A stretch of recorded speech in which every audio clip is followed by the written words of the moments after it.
Merci à toi de m'accueillir dans ce lieu qui est assez inhabituel et superbe. Est-ce que tu peux déjà nous dire où on est? Alors là, on est dans le vieux Sangkyunkwan. L'université a été créée ici en 1398. C'est la plus vieille université de Corée et une des plus vieilles au monde. Ceci, c'était vraiment donc, le vieux campus. Et alors le bâtiment qui est derrière celui-ci, Ok. c'est d'ailleurs le bâtiment que tu vois sur les billets de 1000 won coréens. Ouais. Et alors il y a un building qui est créé en fait là derrière, là, qui a été érigé en 1998 pour fêter les 600 ans du campus. Waouh. Alors attends, parle-moi un petit peu de Songyun-kwan en termes Ouais. de, ok, pas seulement d'un point de vue historique, mais aujourd'hui elle se situe combien par exemple en termes d'université? Parce que je sais que les Coréens, ils aiment faire, d'ailleurs c'est le cas aussi en France, hein, Ouais. ils aiment faire des classements d'université et ils sont très à cheval sur ça. Alors moi, ce que j'ai regardé récemment, c'était que au niveau de la recherche et de l'output global de l'université, on doit être à peu près entre 150 et 200, selon certains rankings. Après, au niveau de l'université, alors je ne sais pas sur quoi sont basés ces critères, et il y a vraiment plein de revues différentes, de rankings différents. On est plutôt entre, je dirais, 80 et 100. Ça c'est classement mondial? Classement mondial, Ok. oui.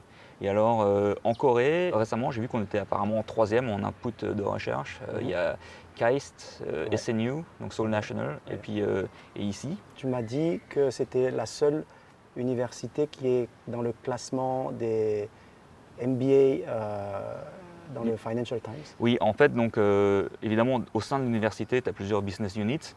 Et alors, une de celles dans laquelle je travaille d'ailleurs, c'est la Sangkyunkwan Graduate School of Business, Ok. qui est en fait la seule business school en Corée qui est rankée dans le Financial Times. Ok. Je pense en Asie, on doit être dans le top 3, top 4, je pense.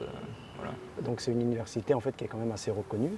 Et du coup, toi, tes élèves, ils viennent de partout ou c'est essentiellement des Coréens? Alors, ça dépend très fort des programmes. Donc, il y a des programmes Executive MBA, puis Part-Time MBA qui font des cours du soir, Ok. et puis Full-Time MBA pendant la journée. Alors, je dirais que plus ça va vers la jeunesse, c'est-à-dire plus vers le full-time, plus il y a des étrangers. Ok. Et donc, les dernières cohortes qu'on a eues, il y avait à peu près 40%, je pense, voire 50% d'étrangers dans ces cohortes-là. Par contre, dans les programmes exécutifs, c'est presque 100% coréens, peut-être un ou deux étrangers. Oui. Et alors, les programmes part-time du soir, c'est. Historiquement, moi j'ai vu, ça fait 5 ans que je suis ici, et je pense que j'ai vu n'importe quoi entre 20% jusqu'à 0% d'étrangers. Ok. Quelle bonne raison il y aurait pour un étudiant international de s'essayer dans un parcours académique ici?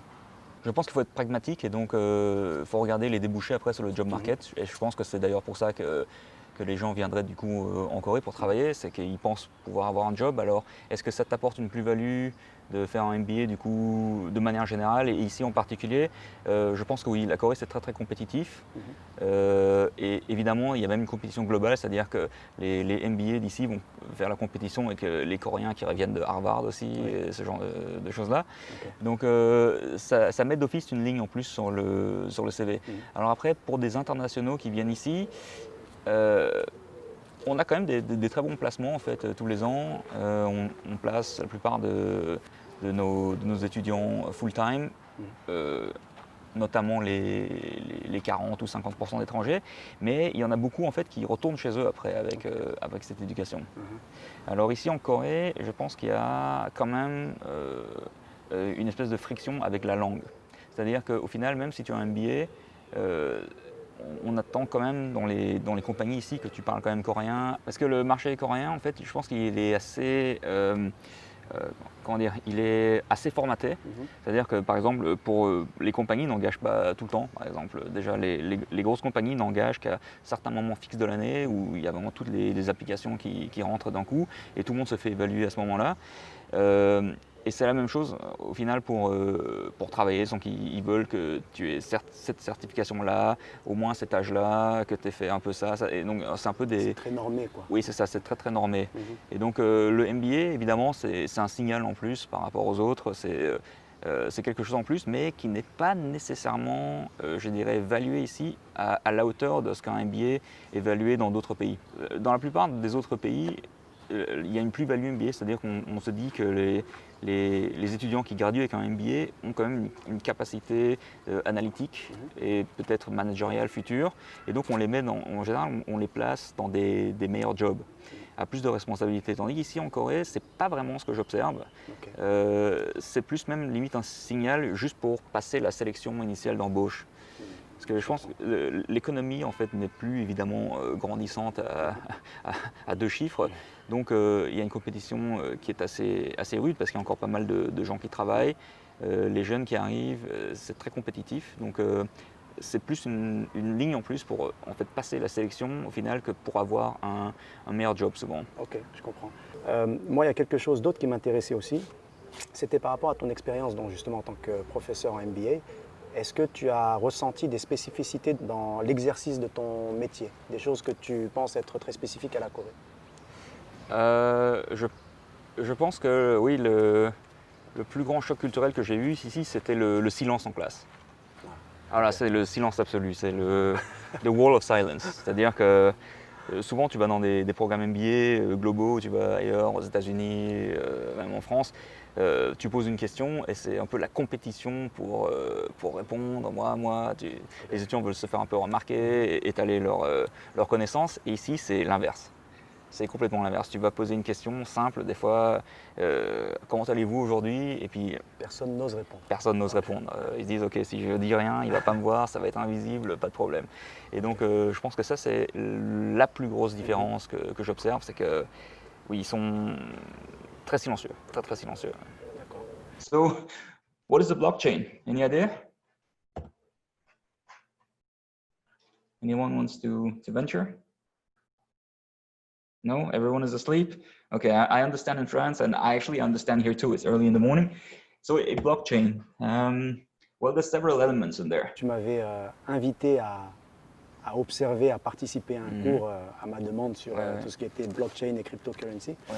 Et j'avais trouvé ça super intéressant que, en fait, tu animais le cours, mais tu avais aussi des intervenants qui étaient complètement de la profession et qui venaient en fait apporter leur expertise et partager leurs connaissances. Ça, c'est quelque chose que tu fais souvent dans ta programmation en fait, en général pour aborder certains sujets, ou c'était exceptionnel par rapport à ce sujet-là? Alors, oui, c'était particulier à ce sujet-là parce que simplement, la blockchain, c'est pas un savoir en fait qui est aussi formalisé et aussi fixe que des mathématiques d'il y a 300 ans. Donc en fait simplement ça change tellement vite, des sujets qui sont d'actualité avec des applications ou des domaines d'application de certains développements. Après 6 mois c'est déjà plus d'application. Donc c'est bien en fait d'avoir à ce moment-là des gens de la profession qui voient vraiment live où va l'industrie afin de pouvoir en fait dire des choses qui sont pertinentes. Okay. Donc moi j'explique en fait les bases de la technologie, les applications fondamentales qui sont à mon avis là pour rester. Et puis après les intervenants viennent et donnent des aspects vraiment frais, mais vraiment à la pointe de ce qui se fait maintenant en fait dans le développement. Moi j'avais une autre question. Ouais.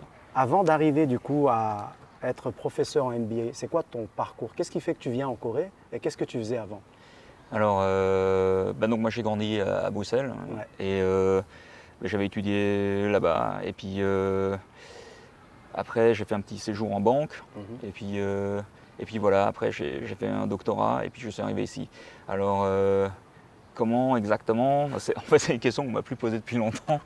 Mais non, en fait simplement quand j'ai commencé en fait j'étais donc à la BNP là, et c'était en fait quasiment la veille du début des subprimes. Et donc, je pense que les perspectives de continuation là-bas avaient été un peu réduites. Et donc, je me suis dit, OK, un doctorat, c'est pas mal. En plus, je pense que de moi-même, en fait, je voulais faire un doctorat depuis longtemps. Et donc, de fil en aiguille, là, je suis arrivé à l'INSEAD. Et pourquoi la Corée? Simplement, après ton doctorat, donc la dernière année, tu postules partout dans le monde. Et alors, tu as certaines écoles qui t'invitent ou pas. Ils m'avaient invité ici. J'avais adoré. Et voilà. J'avais envie de venir aussi en Corée de manière personnelle aussi. Okay. Voilà. Donc, c'est tombé à point nommé en fait. Tu as l'université qui t'invite et en plus, tu as cette curiosité par rapport à ta culture d'origine. Exactement, c'est ça. Et donc, ça fait d'une pierre deux coups. Voilà. Et suite à cette expérience, du coup, tu décides de prolonger, de devenir professeur en MBA ici, pour exercer ici. Oui, c'est ça. Enfin, je veux dire, ils m'ont donné le job, donc oui, je l'ai pris. À l'invitation, c'était pour te donner ce job-là. Oui, en fait, c'est ça l'invitation, c'est qu'ils t'invitent, ils t'observent pendant une journée, ils te jugent, Et voilà, et après, ils te donnent un contrat ou pas, quoi. En fait, c'est la pratique standard du métier. Ok. Et alors, au-delà, moi, j'aimerais revenir sur ce que tu as dit tout à l'heure. Tu as parlé, en fait, de la culture en classe qui était plutôt silencieuse, pas forcément de se faire remarquer, etc. Ouais. Est-ce que tu as observé d'autres choses qui seraient intéressantes à savoir sur les étudiants coréens que tu as en classe, leur rapport aux études? Est-ce qu'il y a des choses que tu peux nous dire là-dessus? Il y a quand même une différence de work ethics entre les Coréens et je dirais les Européens. Donc ça, c'est ceux que je connais le mieux, et spécialement les jeunes, parce que maintenant, des fois, j'enseigne aussi à des classes d'étrangers, essentiellement des Européens qui arrivent dans le programme undergrad. Et les Coréens travaillent plus. Ils travaillent plus et ils sont vraiment drillés à ça depuis qu'ils sont petits. Ils vont dans toutes leurs écoles particulières le soir et tout ça. Et donc pour eux, travailler, c'est normal. Tu travailles, tu poses pas de questions, tu travailles. Par contre, après, il y a quand même une différence dans le niveau de passion. C'est-à-dire que je trouve chez les jeunes Coréens, c'est qu'il n'y a pas beaucoup de passion. C'est un peu mécanique. C'est mécanique et en fait, ils ne font ça au final que pour l'accréditation. Okay. Parce que simplement, leurs parents leur ont dit tu seras ingénieur, tu seras ceci, tu seras ça, et pas le choix, en fait, en gros. Une autre tendance que j'observe aussi, c'est, je dirais qu'en Europe, il y a plus d'emphase sur le pourquoi. Alors, why are we doing this? Donc, should we do this? Et les Coréens, il n'y a pas vraiment ce questionnement parce que je pense, en fait, justement, vu cette culture qui est en fait encore, je dirais, à pas mal de niveaux, encore un peu dictatorial, en fait. Il faut imaginer, ici, c'était encore une dictature jusqu'en 1988. Bien sûr. Et donc ça fait vraiment pas longtemps que le pays s'est vraiment ouvert. Et donc il y a beaucoup de leurs mécanismes et des parties de la culture et de la société qui sont encore très rigides, hiérarchisés. Le service militaire existe voilà, encore, par exactement, exemple. exactement. Et donc t'es pas incité à poser des questions. Et d'ailleurs, tu te fais plutôt réprimer quand tu poses des questions, souvent. Et donc, les Coréens, c'est plutôt le comment. Donc, on va leur dire comment faire des choses et puis ils vont le faire. Voilà. Mais ça, c'est vrai. Moi, j'observe ça aussi et j'ai toujours trouvé que c'était la raison pour laquelle, en fait, théoriquement, c'est très intéressant de faire travailler des Européens et des Coréens ensemble parce que tu as cette capacité à driver l'action chez les Coréens. C'est-à-dire à partir du moment où ils savent comment faire, ils délivrent dans les délais, c'est précis, ça va vite. Voilà. Et ils vont faire preuve d'un peu moins de créativité et de prise d'initiative qui est plus quelque chose qu'on enseigne plus naturellement dans la culture européenne. Tu vois. Et donc j'ai toujours trouvé que c'était intéressant de faire ces combinaisons-là et d'avoir des équipes pour le coup international qui sont super complémentaires. Mais ce côté un petit peu, ce que tu viens de décrire là, est-ce que tu le vois, parce que tu as passé 5 ans, est-ce que c'est peut-être trop court pour le voir, mais est-ce que tu vois un changement dans les mentalités, au moins léger, chez les nouveaux jeunes par rapport à ce why versus how, ou est-ce que tu trouves que ça a été assez constant? Je dirais que sur les 5 ans, je n'ai pas spécialement vu de grands changements, mais par contre, j'ai différents programmes. C'est-à-dire que j'enseigne aux part-time MBA qui ont en général, je dirais, entre 30 et 45 ans. Et puis les full-time MBA qui ont plutôt entre, je dirais, 25 et 35 ans. Et donc, il y a quand même une génération, je dirais, d'écart plus ou moins. Et tu vois des différences? Je vois des grosses différences au niveau de l'ouverture d'esprit, en fait, en vrai. Les plus vieux sont un peu plus formatés déjà et sont moins ouverts à ce qui est un peu nouveau ou différent. Et les jeunes, de manière générale, ont beaucoup plus voyagé. Et donc je pense que c'est vraiment ça la différence, c'est que les Coréens, d'ailleurs, tu remarqueras, tu en vois plein partout maintenant à l'étranger. Tu vas quelque part et la plupart des Asiatiques que tu vois maintenant, c'est des Coréens, c'est plus des Chinois. Et donc voilà. Et il n'y avait pas ça avant, même il y a encore 5-6 ans, je ne voyais pas autant de Coréens à l'étranger. Maintenant, ils voyagent tous. C'est vrai. C'est une population qui voyage beaucoup, qui est très curieuse, surtout chez les jeunes. Et c'est la raison pour laquelle je me demandais si cette expérience-là ne contribuait pas à faire un peu changer les mentalités, à ouvrir leurs esprits et donc du coup à se conduire aussi différemment dans leur attitude face à l'école et à se poser des questions de justement pourquoi je suis en train de faire ce que je suis en train de faire, etc. Je pense que ça va venir parce que comme il y a déjà une différence, je trouve, d'attitude entre les plus vieux et les plus jeunes, je me dis que ceux-là vont en fait simplement aller dans cette direction et en fait je vois qu'ils sont plus ouverts simplement. Donc À mon avis, ça va dans ce sens-là. Donc les plus jeunes seront exposés en fait au reste du monde plus tôt. Et puis voilà. Qu'est-ce que tu trouves qu'il y a d'intéressant en fait à venir en fait étudier ici, d'un point de vue général? Pas forcément d'un point de vue académique, mais de ce que tu observes dans la vie de tous les jours. La Corée, c'est une infrastructure top world class en fait. Hein. Donc t'as peu de villes comme ça qui sont aussi bien agencées, où tout fonctionne, tout est moderne, propre, safe, énergétique, ouvert aussi. Donc il faut savoir, la Corée, c'est le pays de tout est ouvert 24 sur 24. Donc tu as des, qu'on appelle des convenience stores, donc des petits supermarchés, je dirais, du coin, à tous les coins de rue, ouverts 24 heures sur 24. Dès que tu as besoin de quelque chose, c'est ouvert, tu y vas, à 3 h du matin, tu as besoin de quelque chose, et il y a même quelqu'un qui va venir te le délivrer à ta porte, par exemple. Tu vois. Donc il faut savoir que c'est ça, it's the real city that never sleeps. Tu vois. Je pense que New York, c'est beaucoup plus endormi que Séoul, en vrai. Alors, oui, alors il y a une énergie qui est là, qui est palpable. C'est-à-dire que les Coréens, ils ont une vie qui n'est pas facile, je pense, réellement. Hein. C'est une culture assez oppressante, en fait, à cause de la hiérarchie. Il y a les parents, il y a tous les voisins, il y a le on-dit, il y a le poids de la société, il y a le poids du boss après, du boss au boulot. Et donc, par contre, dès qu'ils sortent du boulot le soir, ils veulent s'éclater et d'une certaine manière oublier la vie. Ça boit, ça sort. Et puis après, on retourne au boulot le matin. Okay. Donc il y a, je dirais, cette espèce d'énergie et cette envie de faire quelque chose le soir qui est assez unique en fait ici. Okay. Non, je te rejoins assez. Je pense qu'il y a à la fois un aspect humain dans la manière dont ils abordent la vie. Et après, il y a tous les services que tu as mentionnés qui sont en fait super avancés, très digitalisés, avec de la livraison très rapide, donc un niveau de service très haut, et qui peut être des sources d'inspiration aussi, de modèles qu'on peut exporter à l'extérieur. Donc moi, je pense que pour ces programmes-là, c'est super intéressant en fait de venir voir certains éléments de ce qui se passe en Corée, parce que c'est potentiellement des opportunités après pour le reste du monde.